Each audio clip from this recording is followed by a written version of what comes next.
A Room of One's Own, Chapter 2, by Virginia Woolf. The scene, if I may ask you to follow me, was now changed. The leaves were still falling, but in London now, not Oxbridge. And I must ask you to imagine a room, like many thousands, with a window, looking across people's hats and vans and motor cars to other windows. And on the table inside the room, a blank sheet of paper, on which was written in large letters, Women and Fiction. But no more. The inevitable sequel to lunching and dining at Oxbridge seemed, unfortunately, to be a visit to the British Museum. One must strain off what was personal and accidental in all of these impressions, and so reach the pure fluid, the essential oil of truth. For that visit to Oxbridge and the luncheon and the dinner had started a swarm of questions.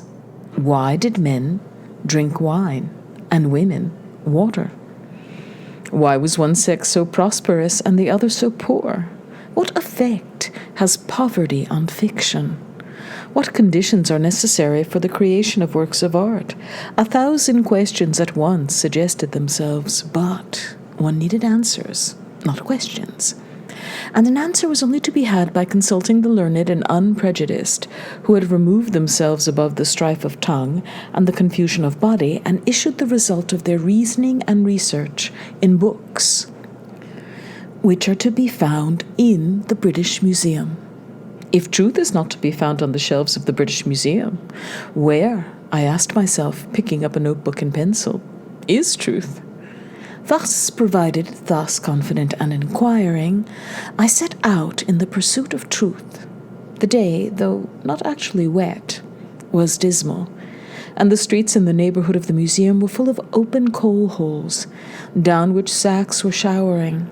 Four-wheeled cabs were drawing up and depositing on the pavement corded boxes containing, presumably, the entire wardrobe of some Swiss or Italian family seeking fortune or refuge, or some other desirable commodity which is to be found in the boarding houses of Bloomsbury in the winter. The usual hoarse-voiced men paraded the streets with plants on barrows. Some shouted, others sang. London was like a workshop. London was like a machine.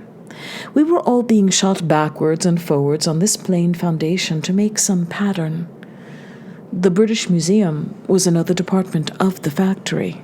The swing doors swung open, and there one stood under the vast dome as if one were a thought in the huge bald forehead which is so splendidly encircled by a band of famous names. One went to the counter, one took a slip of paper, one opened a volume of the catalogue, and the 5 dots here indicate 5 separate minutes of stupefaction, wonder, and bewilderment. Have you any notion of how many books are written about women in the course of 1 year? Have you any notion how many are written by men? Are you aware that you are perhaps the most discussed animal in the universe? Here had I come with a notebook and a pencil, proposing to spend a morning reading, supposing that at the end of the morning I should have transferred the truth to my notebook. But I should need to be a herd of elephants, I thought, and a wilderness of spiders, desperately referring to the animals that are reputed longest lived and most multitudinously eyed, to cope with all this. I should need claws of steel and beaks of brass, even to penetrate the husk. How shall I ever find the grains of truth embedded in all this mass of paper? I asked myself, and in despair began running my eye up and down the long list of titles. Even the names of the books gave me food for thought.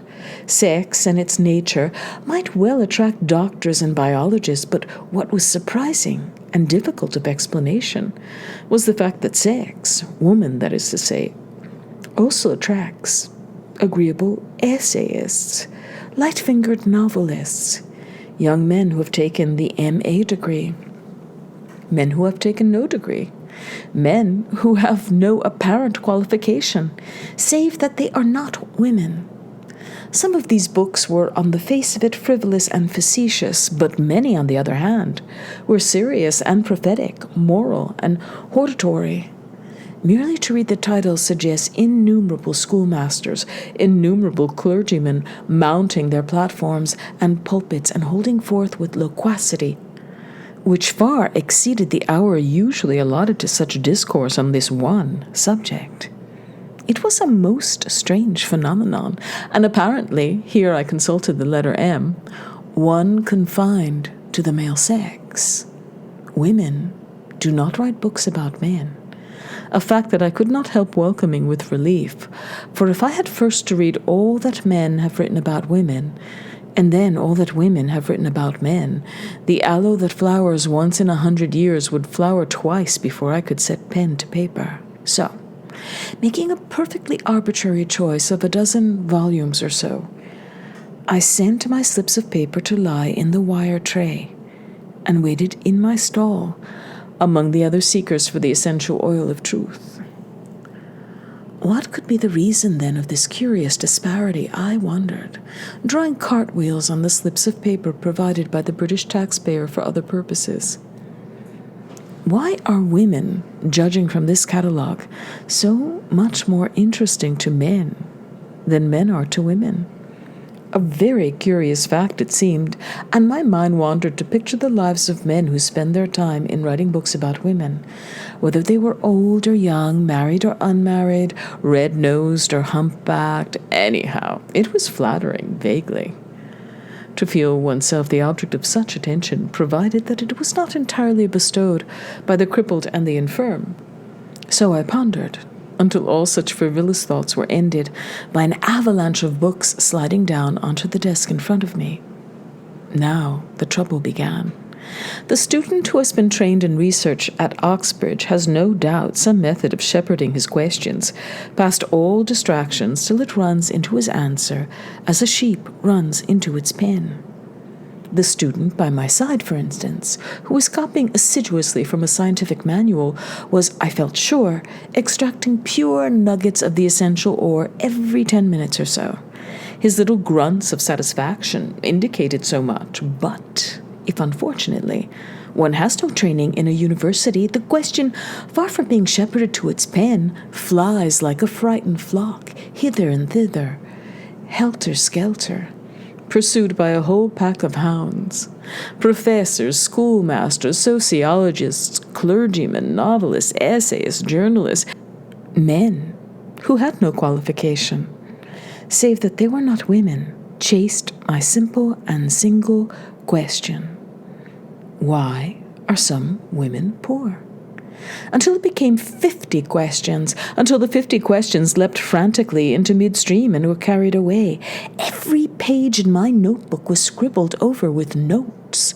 To show the state of mind I was in, I will read you a few of them, explaining that the page was headed, quite simply, Women and Poverty, in block letters.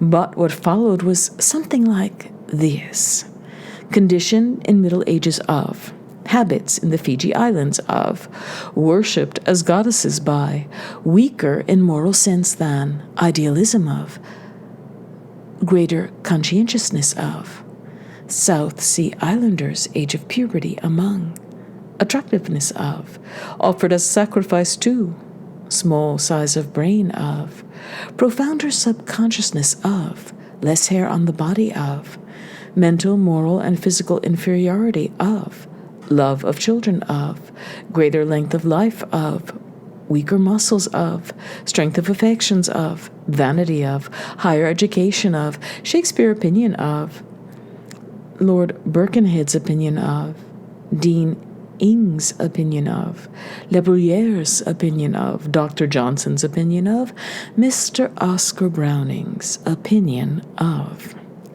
Here I drew breath and added, indeed in the margin, why does Samuel Butler say, wise men never say what they think of women? Wise men never say anything else, apparently. But I continued, leaning back in my chair and looking at the vast dome, in which I was a single, but by now somewhat harassed thought. What is so unfortunate is that wise men never think the same thing about women. Here is Pope. Quote, women have no character at all, end quote. And here is La Bruyère, quote, Les femmes sont extrêmes et ont mieux supérieur que les hommes. A direct contradiction by keen observers who were contemporary. Are they capable of education or incapable? Napoleon thought them incapable. Dr. Johnson thought the opposite. Have they souls or have they not souls? Some savages say they have none. Others, on the contrary, maintain that women are half divine and worship them on that account. Some sages hold that they are shallower in the brain, others that they are deeper in the consciousness. Goethe honored them. Mussolini despises them. Wherever one looked, men thought about women and thought differently. It was impossible to make head or tail of it all. I decided, glancing with envy at the reader next door who was making the neatest abstracts, headed often with an A or B or C, while my own notebook rioted with the wildest scribble of contradictory jottings. It was distressing, it was bewildering, it was humiliating. Truth had run through my fingers. Every drop had escaped. I could not possibly go home, I reflected, and add as a serious contribution to the study of women and fiction that women have less hair on their bodies than men, or that the age of puberty among the South Sea Islanders is 9, or is it 90? Even the handwriting had become, in its distraction, indecipherable. It was disgraceful to have nothing more weighty or respectable to show after a whole morning's work. And if I could not grasp the truth about W, as for brevity's sake I had come to call her, in the past, why bother about W in the future?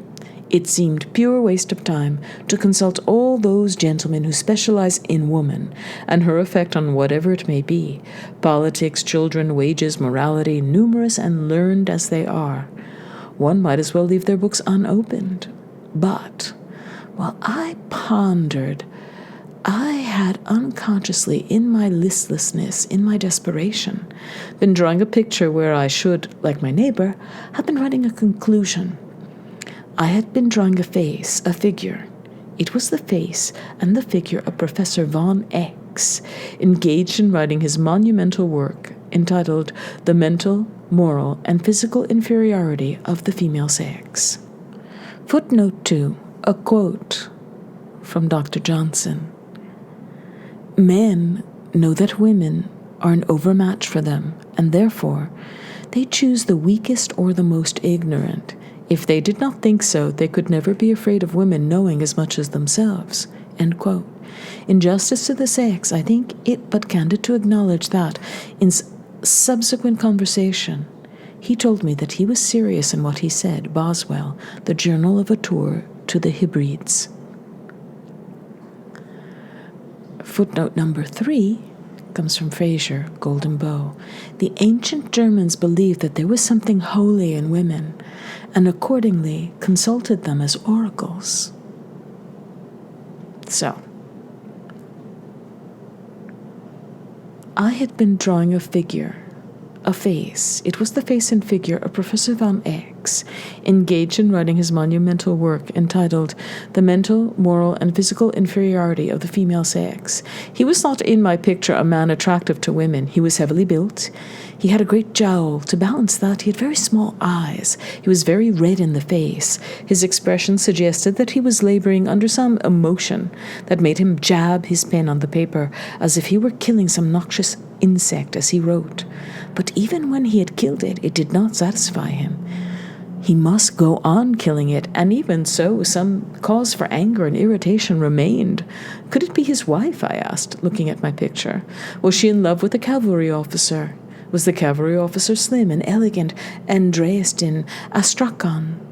Had he been laughed at, to adopt the Freudian theory, in his cradle by a pretty girl? For even in his cradle the professor, I thought, could not have been an attractive child.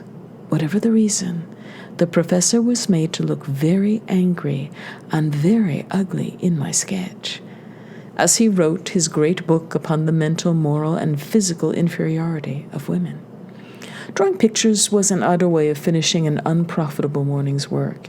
Yet it is in our idleness, in our dreams, that the submerged truth sometimes comes to the top.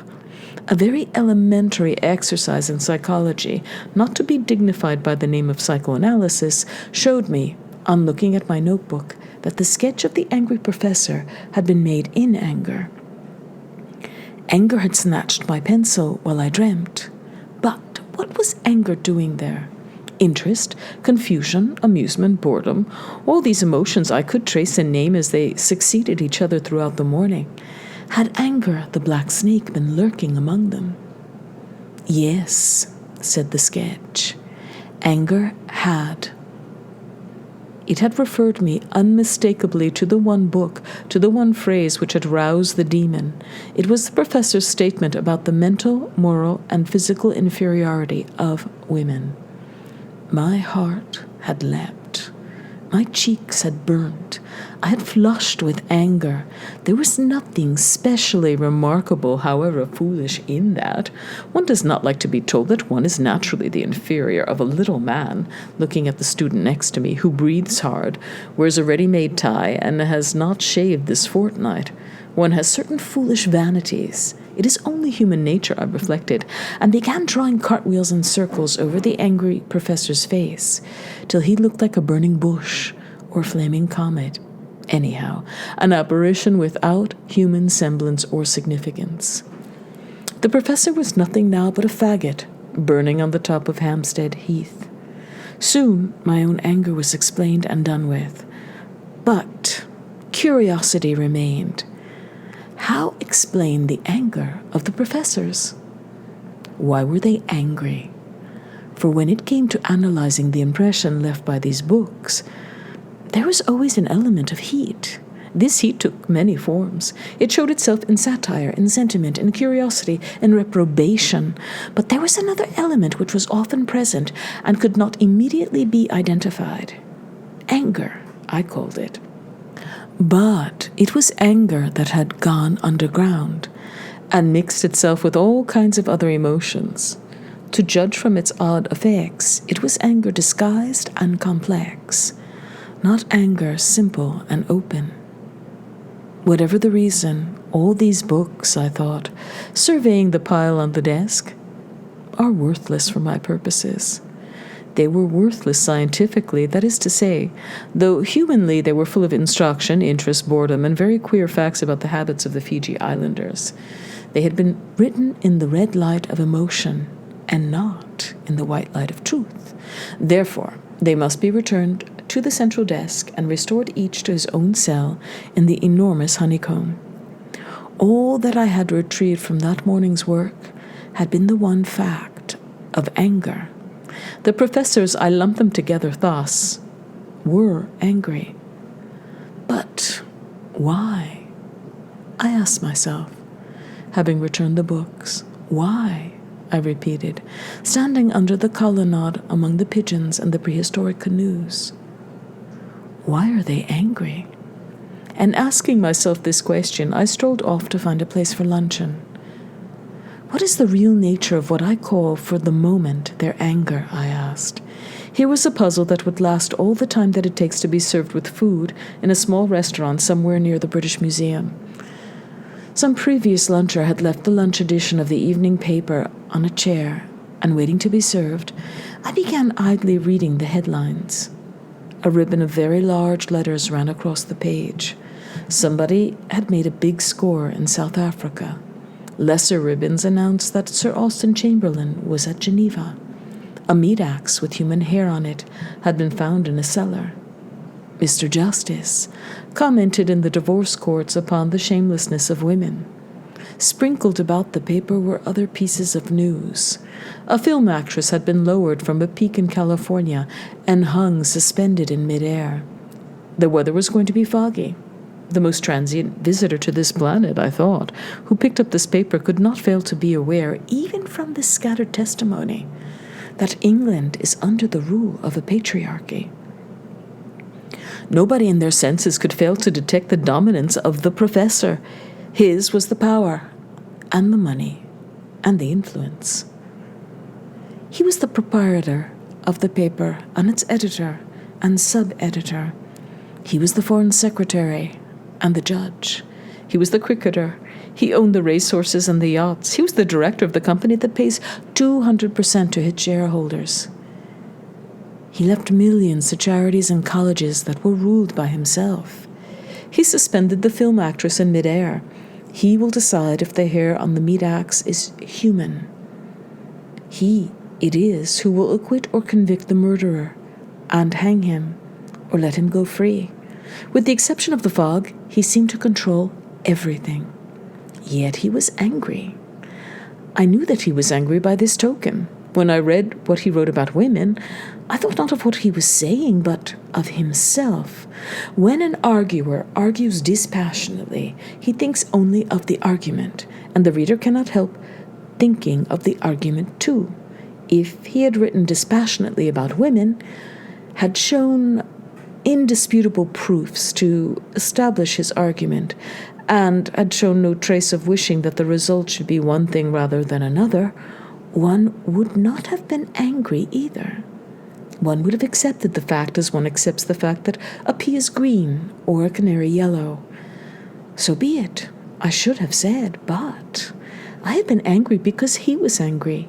Yet it seemed absurd, I thought, turning over the evening paper, that a man with all this power should be angry. Or is anger, I wondered, somehow, the familiar, the attendant sprite on power?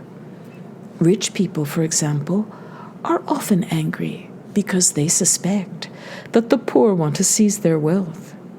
The professors, or patriarchs, as it might be more accurate to call them, might be angry for that reason, partly, but partly for one that lies a little less obviously on the surface. Possibly they were not angry at all. Often, indeed, they were admiring, devoted, exemplary in the relations of private life.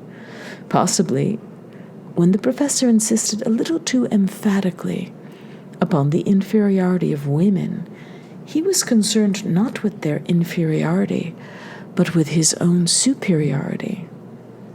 That was what he was protecting, rather hot-headedly, and with too much emphasis, because it was a jewel to him of the rarest price.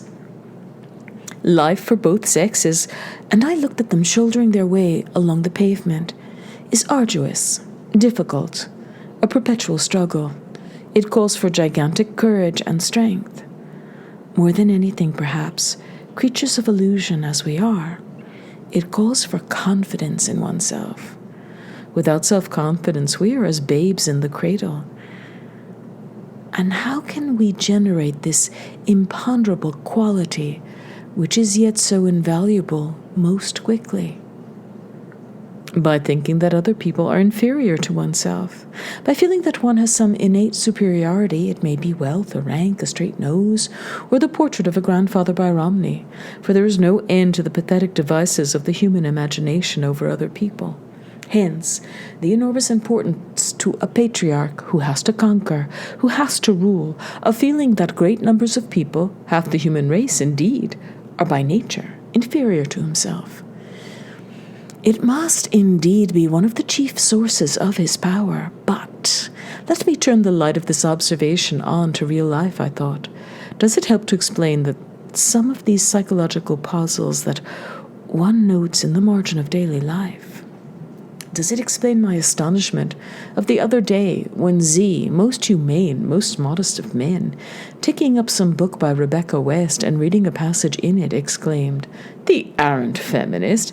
She says that men are snobs." The exclamation to me so surprising, for why was Miss West an arrant feminist for making a possibly true, if uncomplimentary statement about the other sex? Was it not merely the cry of wounded vanity? It was a protest against some infringement of his power to believe in himself. Women have served all these centuries as looking glasses possessing the magic and delicious power of reflecting the figure of man at twice its natural size. Without that power, probably the earth would still be swamp and jungle. The glories of all our wars would be unknown. We should still be scratching the outlines of deer on the remains of mutton bones, and bartering flints for sheepskins or whatever simple ornament took our unsophisticated taste. Supermen and fingers of destiny would never have existed. The Tsar and the Kaiser would never have worn crowns or lost them. Whatever may be their use in civilized societies, mirrors are essential to all violent and heroic action. That is why Napoleon and Mussolini both insist so emphatically upon the inferiority of women, for if they were not inferior, they would cease to enlarge. That serves to explain, in part, the necessity that women so often are to men. And it serves to explain how restless they are under her criticism. How impossible it is for her to say to them, "This book is bad, this picture is feeble," or whatever it may be, without giving far more pain and rousing far more anger than a man would do who gave the same criticism. For if she begins to tell the truth, the figure in the looking glass shrinks. His fitness for life is diminished. How is he to go on giving judgment, civilizing natives, making laws, writing books, dressing up and speechifying at banquets, unless he can see himself at breakfast and at dinner at least twice the size he really is? So I reflected, crumbling my bread and stirring my coffee, and now and again looking at the people in the street. The looking-glass vision is of supreme importance because it charges the vitality. It stimulates the nervous system. Take it away, and man may die, like the drug fiend deprived of his cocaine. Under the spell of that illusion, I thought, looking out of the window, half the people on the pavement are striding to work. They put on their hats and coats in the morning under its agreeable rays. They start the day confident, braced, believing themselves desired at Miss Smith's tea party. They say to themselves as they go into the room, "I am the superior of half the people here." And it is thus that they speak with that self-confidence, that self-assurance, which have had such profound consequences in public life and lead to such curious notes in the margin of the private mind.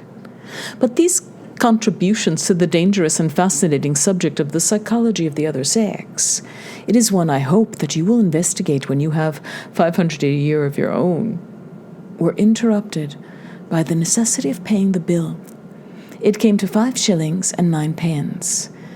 I gave the waiter a 10-shilling note, and he went to bring me change.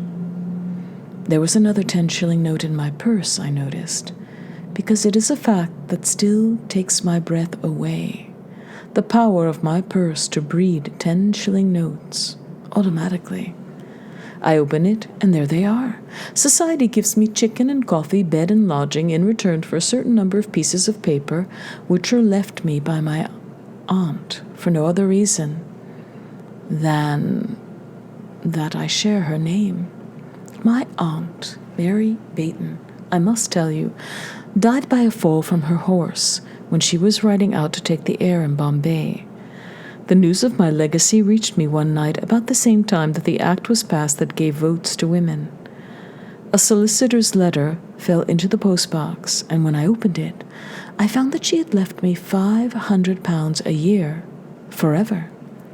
Of the two, the vote and the money I owned seemed infinitely the more important. Before that, I had made my living by cadging odd jobs from newspapers, by reporting a donkey show here or a wedding there.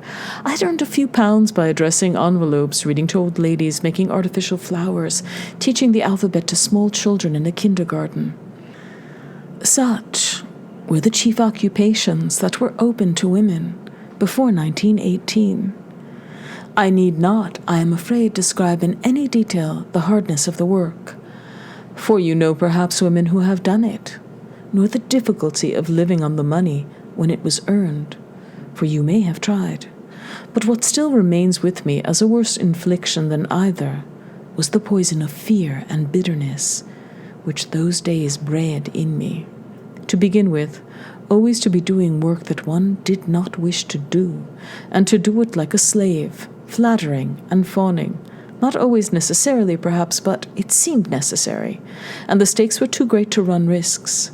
And then the thought of that one gift, which it was death to hide. A small one, but dear to the possessor, perishing, and with it myself, my soul. All this became like a rust eating away the bloom of the spring, destroying the tree at its heart. However, as I say, my aunt died. And whenever I change a 10-shilling note, a little of that rust and corrosion is rubbed off. Fear and bitterness go. Indeed, I thought, slipping the silver into my purse. It is remarkable, remembering the bitterness of those days. What a change of temper a fixed income will bring about. No force in the world can take from me my £500. Food, house, and clothing are mine forever. Therefore, not merely do effort and labor cease, but also hatred and bitterness. I need not hate any man. He cannot hurt me. I need not flatter any man. He has nothing to give me. So, imperceptibly, I found myself adopting a new attitude towards the other half of the human race. It was absurd to blame any class or any sex as a whole. Great bodies of people are never responsible for what they do. They are driven by instincts which are not within their control. They too, the patriarchs, the professors, had endless difficulties, terrible drawbacks to contend with. Their education had been in some ways as faulty as my own. It had bred in them defects as great. True, they had money and power, but only at the cost of harboring in their breasts an eagle, a vulture, forever tearing the liver out and plucking at the lungs, the instinct for possession, the rage for acquisition which drives them to desire other people's fields and goods perpetually, to make frontiers and flags, battleships and poison gas, to offer up their own lives and their children's lives. Walk through the Admiralty Arch, I had reached that monument, or any other avenue given up to trophies and cannon, and reflect upon the kind of glory celebrated there. Or watch in the spring sunshine the stockbroker and the great barrister going indoors to make money and more money and more money, when it is a fact that £500 a year will keep one alive in the sunshine. These are unpleasant instincts to harbor, I reflected. They are bred of the conditions of life, of the lack of civilization, I thought, looking at the statue of the Duke of Cambridge, and in particular at the feathers in his cocked hat, with a fixity that they have scarcely ever received before. And as I realized these drawbacks, by degrees fear and bitterness modified themselves into pity and toleration. Then, in a year or two, pity and toleration went, and the greatest release of all came, which is freedom to think of things in themselves. That building, for example, do I like it or not? Is that picture beautiful or not? Is that, in my opinion, a good book or a bad? Indeed, my aunt's legacy unveiled the sky to me, and substituted for the large and imposing figure of a gentleman, which Milton recommended for my perpetual adoration, a view of the open sky.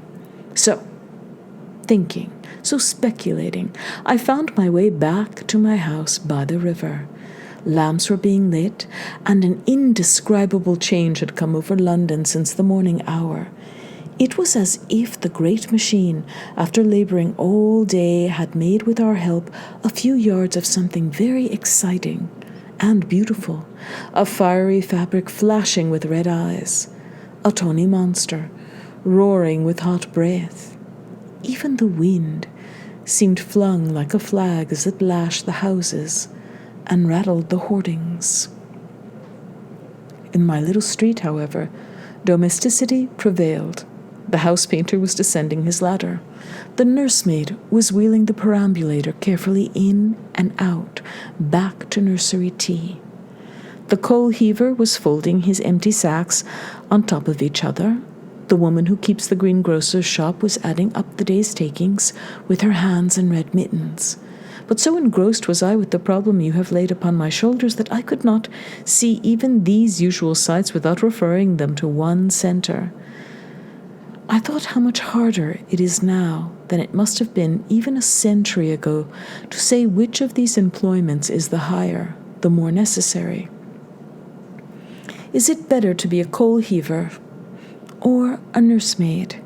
Is the charwoman who has brought up 8 children of less value to the world than the barrister who has made £100,000? It is useless to ask such questions, for nobody can answer them.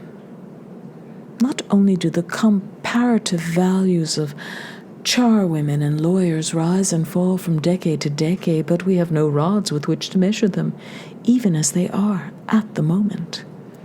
I had been foolish to ask my professor to furnish me with indisputable proofs of this or that in his argument about women. Even if one could state the value of any one gift, at the moment, those values will change.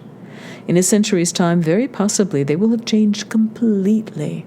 Moreover, in 100 years, I thought, reaching my own doorstep, women will have ceased to be the protected sex. Logically, they will take part in all the activities and exertions that were once denied them. The nursemaid will heave coal. The shopwoman will drive an engine. All assumptions founded on the facts observed when women were the protected sex will have disappeared. As, for example, here, a squad of soldiers march down the street, that women and clergymen and gardeners live longer than other people. Remove that protection, expose them to the same exertions and activities, make them soldiers and sailors and engine drivers and dock laborers. And will women not die off so much younger, so much quicker than men that one will say, I saw a woman today, as one used to say, I saw an airplane. Anything may happen when womanhood has ceased to be a protected occupation, I thought, opening the door. But what bearing has all this upon the subject of my paper, Women in Fiction, I asked. Going indoors.